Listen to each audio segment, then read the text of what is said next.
Praise the Lord. I am Amruta Joseph Sikpera. I am so happy to be with you. And now we are going to meditate. Psalm chapter 2 verse 8. स्तोत्र संहितेचा दुसरा अध्याय 8वे वचन आज आपण पाहणार आहोत. माझ्याजवळ माग म्हणजे मी तुला राष्ट्रे वतना दाखल देईन. पृथ्वीच्या दिगंतापर्यंतचे स्वामित्व तुला देईन. Hallelujah. Really what a great promise of Lord. खरंच खूप सुंदर, गोड, मोलवान, अनमोल असं देवाचं हे वचन आहे, ज्याचं मोलच आपण करू शकत नाही असं अनमोल असं देवाचं हे वचन आहे. देवाचं वचन खरंच खूप मधुर आहे, पण जोपर्यंत ते वचन तुम्ही खात नाही, जोपर्यंत ते वचन तुम्ही चाकत नाही, तोपर्यंत त्याची गोडी आणि त्याची खोली तुम्हाला कळणार नाही. फक्त बायबल घेतलं, वाचलं आणि ठेवलं त्यात काही पॉइंट नाही. तर ते वचन घेऊन आपल्याला चगळून त्याला खायला पाहिजे. गाई म्हशीकडे तुम्ही कधी लक्ष दिलंय का? ते पहिला कडबा गवत खाऊन घेतात, संपवतात आणि मग काय ते रवंत करत बसतात आणि त्याला बारीक बारीक करून पुन्हा खातात. एक्झॅक्टली त्याचप्रमाणे अगदी सेम टू सेम आपल्याला तसं करायचं आहे. देवाचं वचन घेऊन खाऊन चावून बोलून देवाच्या त्या वचनाला आपल्याला ऍक्टिव्हेट करायचं आहे. आणि जेव्हा ते ऍक्टिव्हेट होईल मग आशीर्वाद तुमच्या लाईफमध्ये ओसांडून वाहतील. पण त्यासाठी आपल्याला एवढी सगळी प्रोसेस करावी लागेल. पहिला विश्वासाने वचन खाऊन घ्यावं लागेल आणि मग रवंत करावं लागेल. आणि तेव्हाच तुम्हाला जी गोष्ट पाहिजे आहे ती गोष्ट तुम्हाला मिळेल नाही 100% नाही तर 1001% तुम्हाला ती मिळेल. 1001% तुम्हाला ती गोष्ट मिळेल. पण तुम्हाला आधी विश्वासाने देवाचं वचन खावं लागेल. आज जी काही वचने आपण पाहणार आहोत ती वचने तुम्ही नोट करून घ्या किंवा तुमच्या मोबाईलमध्ये स्क्रीनशॉट काढून घ्या. खूप पॉवरफुल असं वचन आज आपण पाहणार आहोत. देवाने आजचं हे वचन खास तुमच्यासाठी दिलं आहे. देव तुम्हाला फायनान्शियली ब्लेस करणार आहे. आर्थिकदृष्ट्या देव तुम्हाला आज खूप उंच करणार आहे. स्तोत्र संहितेचा 23वा अध्याय 1 आणि 5वं वचन आज आपण पाहणार आहोत. परमेश्वर माझा मेंढपाळ आहे, मला काही उन्हे पडणार नाही. आणि 5वं वचन सांगते की माझे पात्र काठोकाठ भरून वाहत आहे. फक्त 2च वचन आज आपण पाहणार आहोत. मी म्हणते ख्रिस्ती लोकांनी, विश्वासणाऱ्यांनी कधीही कोणत्या बाबतीत समाधानी राहू नये. आता तुम्ही म्हणाल की ही काय सांगत आहे? हो, मला असंच वाटतं. थोडक्यात समाधानी राहू नये. का तर वचन काय सांगते की तू मला माग म्हणजे मी तुला राष्ट्रे देईन. थोडी जागा माग असं कुठे देव म्हणतोय?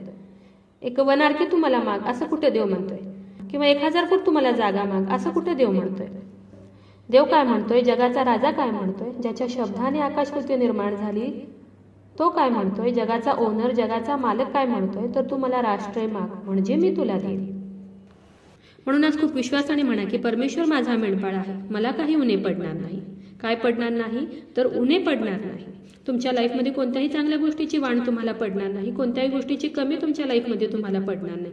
म्हणून सतत मुखाने म्हणा की परमेश्वर माझा मेंढपाळ आहे आणि मला काही उणे पडणार नाही, मला काही कमी पडणार नाही, मला लागणाऱ्या सर्व गोष्टी माझा बाप पुरवेल असं खूप विश्वासाने म्हणा.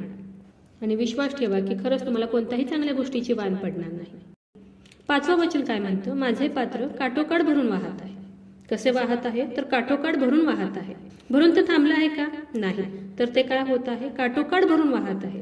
जर ते पात्र भरून थांबलं असतं तर तेवढ्याच लिमिटेड गोष्टी आपण देवाला मागितल्या असत्या.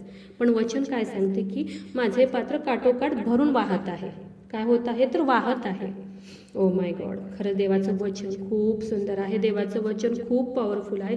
देवाचं वचन हे अनमोल आहे, ज्याचं आपण मोलच करू शकत नाही. असं सुंदर असं देवाचं हे वचन आहे. पण आपल्याला त्या वचनावर विश्वास ठेवायला पाहिजे. मग आता तुम्ही सांगा की हे वचन घेऊन आपल्याला बोलायला पाहिजे की नाही, रवंत करायला पाहिजे की नाही? तर करा आजपासून सुरुवात. पहिला देवाचं वचन घ्या, ते खाऊन घ्या, ते पोटभर खाऊन घ्या आणि मग काय रात्रंदिवस देवाचं ते वचन रवंत करा. सतत मुखाने बोलत राहा. म्हणून आजचं हे वचन खूप विश्वासाने रिसीव्ह करा आणि नोट करून घ्या. आणि सतत तुमच्या मुखाने हे वचन मेडिटेट करा. सतत बोलत राहा. सतत तुमच्या मुखाने कन्फेस करा, कबूल करा. देव नक्कीच तुम्हाला हव्या असलेल्या सर्व गोष्टी तुम्हाला देईल.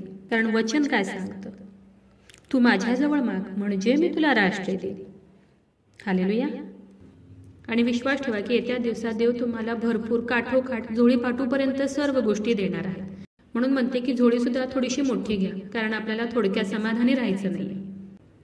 तर चला देवाच्या वचनावर विश्वास ठेवूया, त्याच्या ह्या वचनाला क्लेम करूया. नक्कीच ह्या वचनाद्वारे देव तुम्हाला खूप आशीर्वादित करू. मी रिक्वेस्ट करत आहे की खूप जणांपर्यंत तुम्ही आजचं देवाचं हे जिवंत वचन शेअर करा. खूप जणांना देवाच्या हे जिवंत वचनाची गरज आहे. खूप लोक गरिबीत आहेत, त्रासात आहेत, अडचणीत आहेत. कर्जाने ओझ्याने दबून गेले आहेत त्या प्रत्येकापर्यंत तुम्ही आजचं हे देवाचं जिवंत वचन शेअर करा. देव तुम्हाला खूप खूप आशीर्वादित करो. शाल वी प्रे. हालेलुया. स्तुतीस पात्र स्तुतीस योग्य देवा धन्यवाद देते. हात उंच करून तुझी स्तुती तुझं गौरव करते ईश्वराच्या. तुझ्या नावाला मान महिमा गौरव आता आणि सदा सर्व काळ असू दे ईश्वराच्या. सुंदर अशा दिवसासाठी मी मनापासून तुझे आभार मानते ईश्वराच्या.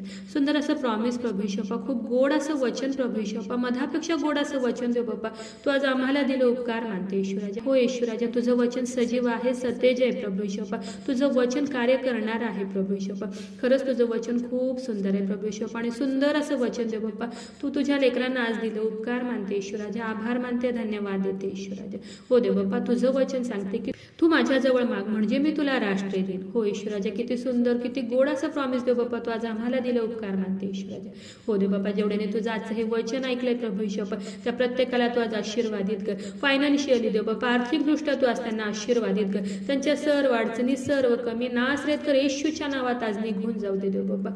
हो देव बाप्पा, जेवढ्याने तुझं आजचं हे वचन विश्वासाने रिसीव्ह केलंय प्रभू ईश्वपा त्यांना देव बाप्पा तू आर्थिकदृष्ट्या खूप खूप आशीर्वादित कर प्रभू ईश्वपा. माझा विश्वास आहे ईश्वराजा, तू माझी प्रार्थना ऐकलेली. आग्रहाची विनंती करत आहे प्रभू ईश्वपा, जेवढ्या प्रेयर रिक्वेस्ट आले तुझ्या हातात देत आहे. प्रत्येकाची प्रत्येक गरज नासरेत कर येशू तुझ्या नावात तू आज पूर्ण कर.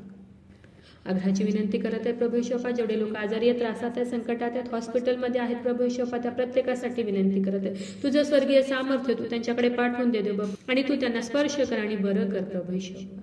माझा विश्वास आहे ईश्वराजा, तू माझी प्रार्थना ऐकलेली. आग्रहाची विनंती करत आहे प्रभू ईश्वपा, जेवढ्याने तुझाचे वचन ऐकलंय प्रभू ईश्वपा, तुझ्या वचनावर विश्वास ठेवलाय, तुझ्या वचनाला क्लेम करत आहे, तुझं वचन मुखाने बोलत आहेत प्रभू ईश्वपा त्या प्रत्येकासाठी आग्रहाची विनंती करत आहे प्रभू ईश्वपा. हो ईश्वराजा, मी आग्रहाची विनंती करत आहे त्यांच्या शरीरामध्ये असलेल्या सर्व रोगांना मी नासरेत कर येशू ख्रिस्ताच्या नावात आज्ञा करत आहे, कमांड करत आहे. येशूच्या नावात आज्ञा करत आहे, कमांड करत आहे. शरीरातील सर्व आजार दुखणं व्याधी पीडा प्रभू येशूच्या नावात आज निघून जाऊ. नासरेत कर येशू ख्रिस्ताच्या नावात शरीरातील सर्व आजार दुखणं पीडा येशूच्या नावात निघून जाऊ दे.